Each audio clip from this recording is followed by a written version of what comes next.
Dati dito nakalagay battery, di ba? Ngayon hindi na. Kala ko nga, nagbibiro sa ninyo eh. Hindi, yun na yung mga 2025. Diyan na. Dati kasi yung mga 2024. Diyan pa yata, no? Okay. Iba na yung ano. Ang nga sir eh. Iba na. Hindi kasi ano to? Electronic na pwede mo ibaba yung windshield. Dati kasi steady lang eh. Oo, meron na siyang option.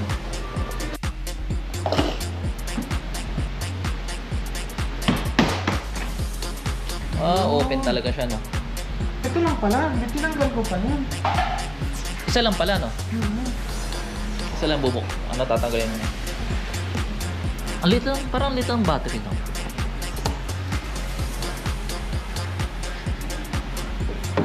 Pero mas madali siya tanggalin, di ba? Sir, ulo mo sir. Sige, sige. So, dahil sa electronic niya na ano, windshield, kaya nilagay dyan yung battery. Dalawang klase ito eh, Tech Max.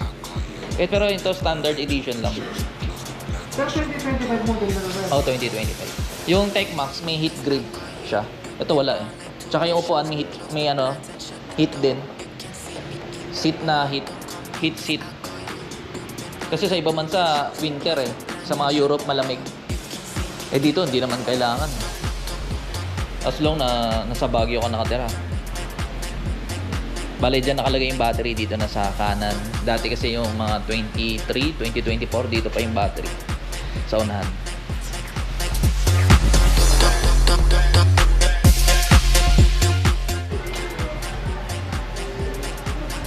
Yay!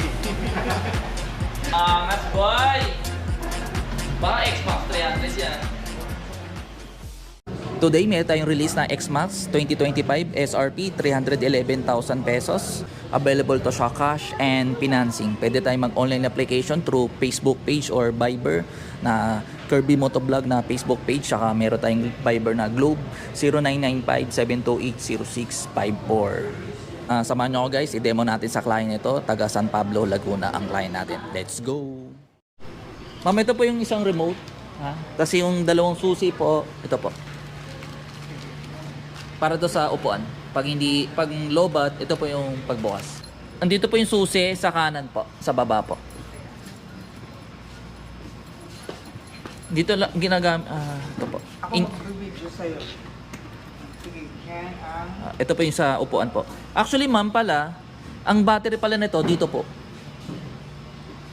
Dito po.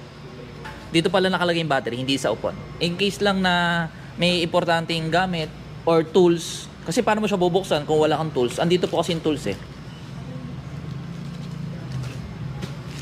Ito po. Para mabuksan mo siya. Para may tools ka. Baling isa lang po yung remote, mama.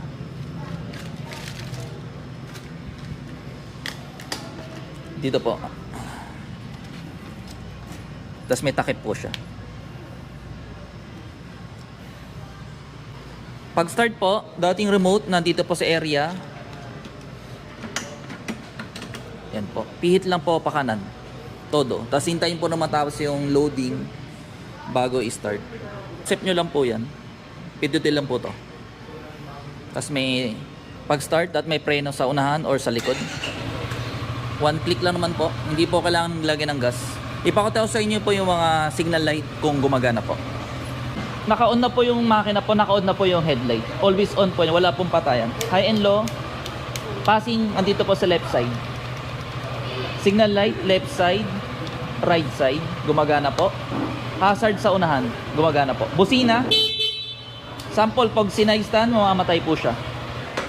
Pag naka-side stand, hindi siya mag-i-start. Sa likod naman po, try natin. Brake light sa unahan, rear brake, gumagana po. Signal light, left side, right side. LED na po yan, yung tail light din. Tsaka yung mga turning lights. Hazard sa likod, gumagana po.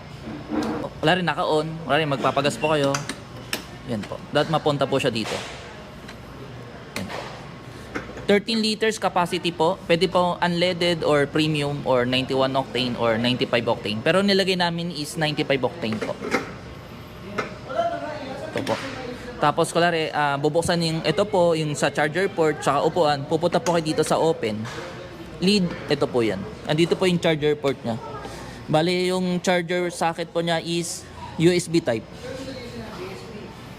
Tapos pag sarado, ito po. Tapos seat, yan po. Dito po nakita yung tools. Kanina binuksan natin. Tapos dalawang helmet po pwede. Tapos meron siyang format kung paano po ilagay yung dalawang helmet. Tapos PSI o hangin ng gulong sa unahan 29, sa likod 33. Nandito po sa right button, ay right side. Tapos may ilaw din po siya, ma'am. Kasi malaki na po siya. Frame number nandito po. Grab bar, ito po. Kung papalitan po para lagyan ng box, ito po, tatanggalin po to. Para may karoon ng bracket or top box. Pag lock po ng upuan, ito na po. Nakikita sa panel, ito po. Ito po yung RPM. Kaya umaandar din po yan o gumagalaw. Pakita ko po sa inyo. Yan po. Yan po. Gumagalaw po.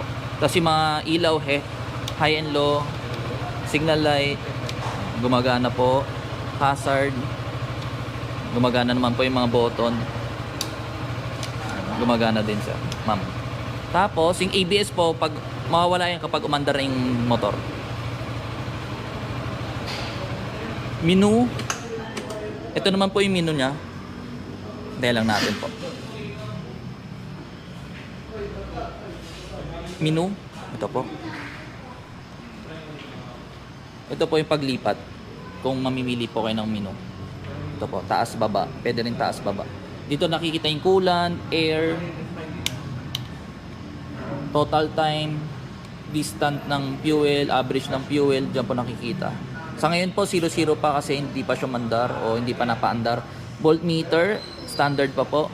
Pag 11.4 yun, diskarga po yung baterya. Kailangan charge or palitan po ng battery. Coolant, yan po yung temperature ng coolant. Pag ibabak, ito lang po, pititin nyo po. Windshield, natataas to, tsaka na ibababa po. Ang gagawin nyo lang po, ito po yung pinakamababa. Kung gusto mo itaas, ito po yung pinakamataas. Automatic po siya. Kasi sa 2025, ganito po. Sa 2024, wala akong ganong option. Ito po yung mga nadagdag. Ilagay ko muna sa mababa po.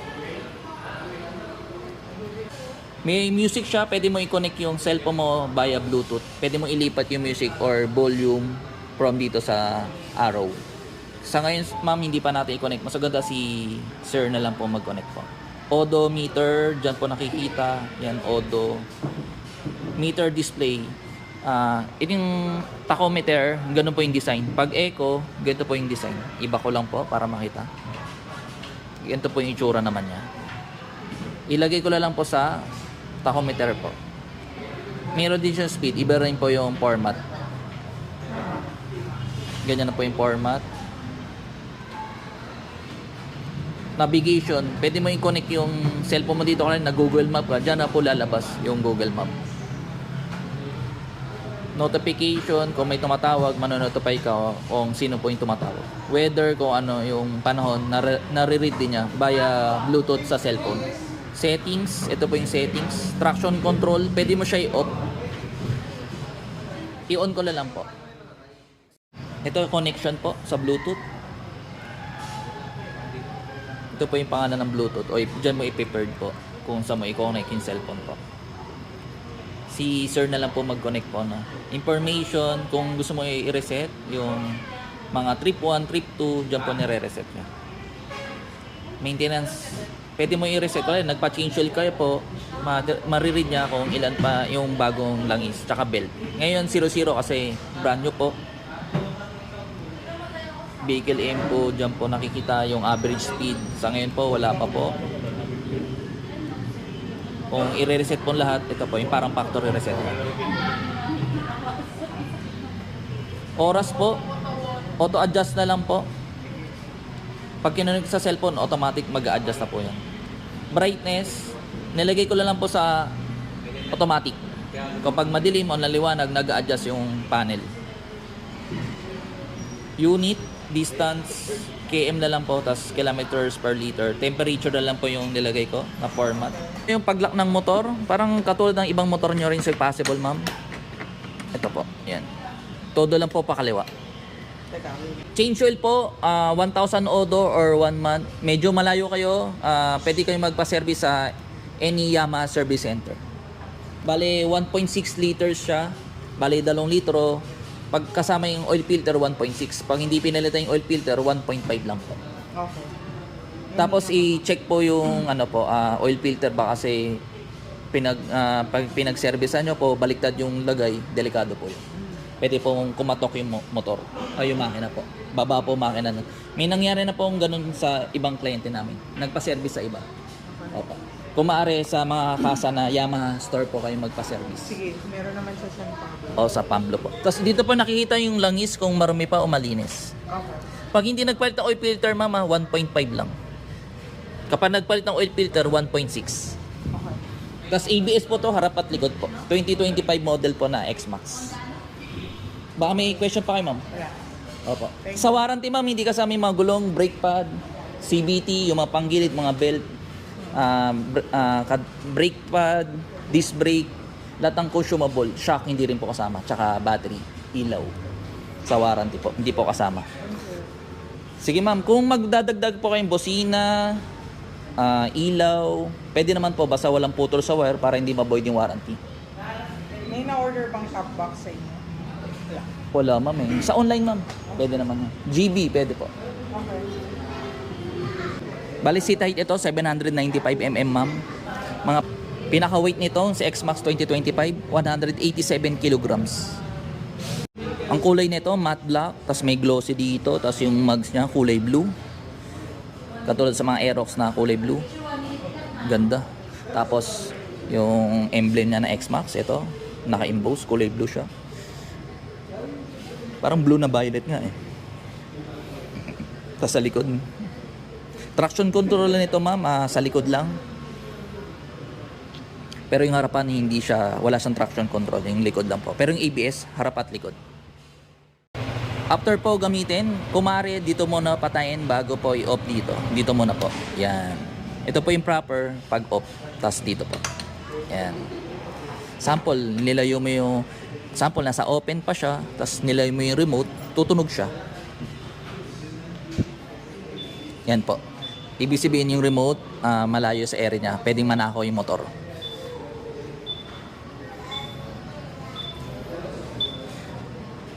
Yan. Yung remote, lumapit, namatay, nawala na yung tunog. Pero pag nasa off or naka-lock na siya yung manibela, hindi siya tutunog. Try natin.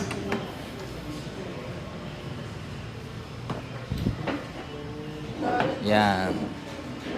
Sample, nawala yung remote. Ma'am, pindutin nyo lang po to ng 10 seconds. 3 beses. Pag natapos nyo na po yon, may code dito. Yan, dito. Sample 3, 2, 1, 5. Pag natapos, sample 3. Yan. Although mamatagal yung 1, 2, 3, tas 5, 6, 7. Sample lang po yun. Lalambot na po siya. Mapapaandar mo na po siya. As long na wag nyo na, sa madaling salita, wag nyo na po iwala yung remote para hindi na po kayo mangganon. Kasi pag nagkamali ka sa, wala 3, tas sunod 5, tas lagay mo lang is 4, ulit ka lang naman sa una. Balay coolant nito, dito po sa left side. Ito, dito ako magdadagdag. Ito po, yan. Any brand, basta kulay green. Pero po, meron po nabibili na Yamaha na coolant. Tapos dito po yung level, dyan mo makita kung konti o marami pa. Sample po, pag umaandar, tapos naka-hazard, naka-on siya ngayon, tapos pinatay nyo po, may ilaw pa rin yung hazard.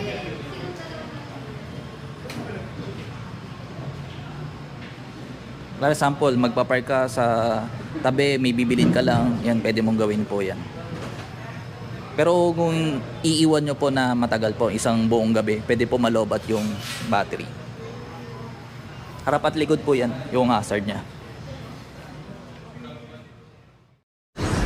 Okay, store location natin, Motorcycle City Las Piñas, malapit sa SM South Mall. Pag galing po kayong SM South Mall, right side. Pag galing sa Pote, left side, bago mag SM South Mall. Visit lang kayo dito guys. Hanapin mo lang po si Kirby Motovlog. See you soon.